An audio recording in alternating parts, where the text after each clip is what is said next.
React, a JavaScript library for building user interfaces. Developed at Facebook and released in 2013, it's safe to say React has been the most influential UI library of recent memory. We use it to build components that represent logical, reusable parts of the UI.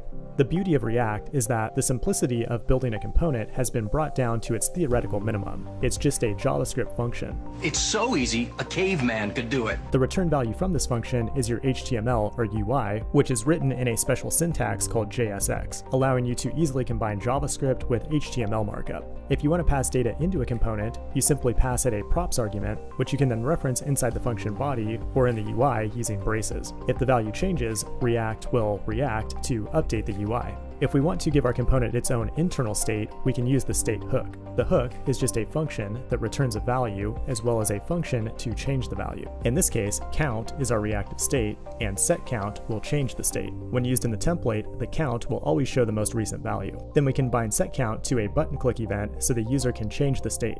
React provides a variety of other built-in hooks to handle common use cases, but the main reason you might want to use React is not the library itself, but the massive ecosystem that surrounds it. React itself doesn't care about routing, state management, animation, or anything like that. Instead, it lets those concerns evolve naturally within the open source community. No matter what you're trying to do, there's very likely a good supporting library to help you get it done. Need a static site? You have Gatsby. Need server-side rendering? You have Next. For animation, you have Spring. For forms, you have Formic. State management, you've got Redux, MobX, Flux, Recoil, XState, and more. You have an endless supply of choices to get things done the way you like it. As an added bonus, once you have React down, you can easily jump into React Native and start building mobile apps. And it's no surprise that knowing this little UI library is one of the most in-demand skills for front-end developers today. This has been React in 100 seconds.